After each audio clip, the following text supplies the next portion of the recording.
आज आपण बनवणार आहोत आवळ्याचं आंबट गोड लोणचं।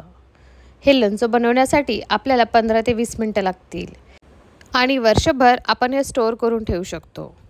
तुम्हा सर्वांनाच माहिती आहे की आवळा आपल्या शरीरासाठी किती महत्त्वाचा आहे। डोक्याच्या केसापासून ते पायाच्या नखापर्यंत शरीराच्या प्रत्येक भागासाठी हा खूप महत्त्वाचा आहे। पण आपण डायरेक्ट आवळा कंझ्युम नाही करत, त्यामुळे आपण त्याचे वेगवेगळे पदार्थ बनवून स्टोअर करून ठेवू शकतो आणि त्याला आपल्या डेली डाएटमध्ये यूजही करू शकतो। तर आज आपण असंच एकदम सोपं आंबट गोड आवळ्याचं लोणचं बनवणार आहोत। सर्वप्रथम चांगल्या क्वालिटीचे, त्याच्यावर जास्त काही डाग नसलेले असे आवळे बघून घ्यायचे। त्याला व्यवस्थित पाण्यामध्ये एक 5 ते 10 मिनिटं सोक करून स्वच्छ धुवून घ्यायचं। नंतर त्याला चांगल्या कपड्यांनी पुसून घेतल्यानंतर व्यवस्थित स्टीम करून घ्यायचं। व्हिडिओत दाखवल्याप्रमाणे आपण त्याला एक 10 मिनिटं स्टीमरमध्ये स्टीम करून घ्यायचं। स्टीमर जर नसेल तर कढईमध्ये पाणी घेऊन वरती आपण चाळणी ठेवून त्याला तसंही आपण एक 10 ते 15 मिनिटं स्टीम करून घ्यायचं। स्टीम केल्यानंतर थोडं थंड झाल्यानंतर अशा आपण आवळ्याच्या पाकळ्या व्यवस्थित वेगळ्या करू शकतो। सर्व आवळ्याच्या पाकळ्या आपण व्हिडिओत दाखवल्याप्रमाणे काढून घ्यायच्या। मी 300 ग्राम आवळ्याचं लोणचं बनवत आहे आणि त्याप्रमाणेच प्रमाणही सांगणार आहे। तुम्ही जर कमी घेत असाल तर प्रमाण त्यानुसार तुम्ही कमी करून घेऊ शकता। त्यानंतर मी गूळ व्यवस्थित चिरून घेतला। आपण चिरून किंवा किसून गूळ वापरू शकतो। आपल्याला जी मेथड सोपी वाटते त्या पद्धतीने आपण गूळ तयार करून ठेवायचा। लोणचं बनवताना सर्व सामग्री एकाच ठिकाणी जमा करून ठेवणं गरजेचं आहे, कारण की ऐन वेळेवर आपली फोडणी जळू पण शकते। एका पॅनमध्ये मी 1-1.5 चमचा तेल ॲड केलं होतं। ह्या रेसिपीमध्ये तेल आणि गूळ हे प्रिझर्वेटिव्हचं काम करतं, त्यामुळे आपलं हे लोणचं आपण जास्त काळासाठी ठेवू शकतो। तेलामध्ये मी 1 चमचा बडीशोप, 1 चमचा मोहरी, 1 चमचा जिरे, अर्धा चमचा मेथीदाणा आणि अर्धा चमचा कलोंजी ॲड केली।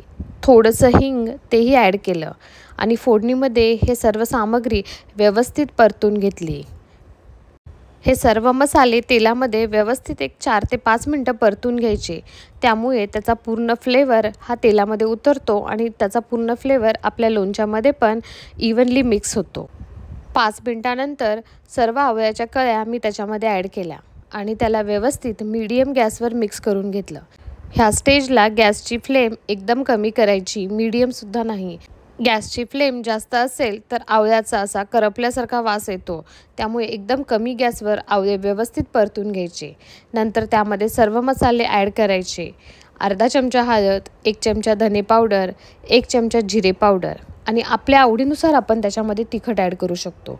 मी 2 चमचे तिखट ॲड केलं होतं आणि नंतर 1 चमचा मीठ ॲड केलं आणि 1 चमचा मी काळं मीठही ॲड केलं, त्यामुळे आपल्या लोणच्याला खूप छान अशी चव येते। सर्व मसाले मी व्यवस्थित आपल्या आवळ्याला कोट करून घेतले आणि परत एक 4 ते 5 मिनिटं त्याला परतून घेतलं। नंतर आपण किसून घेतलेला गूळ ॲड केला। 300 ग्राम आवळे घेतले होते तर मी 250 ग्राम गूळ ॲड केला होता। आपण सेम प्रमाणात सुद्धा गूळ ॲड करू शकतो। एक 4 ते 5 मिनिटानंतर आपोआप गूळ मेल्ट व्हायला लागतो। ह्या रेसिपीमध्ये आपल्याला कुठेही पाण्याचा वापर बिलकुलही करायचा नाही।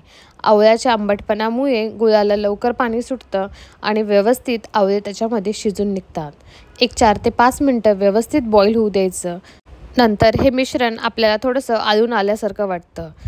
10 मिनिटांमध्ये आपली आंबट गोड आवळ्याची चटणी बनून तयार होते। व्यवस्थित थंड झाल्यानंतर त्याला एका एअरटाईट कंटेनरमध्ये काढून आपण त्याला वर्षभर स्टोअर करू शकतो। थँक्यू।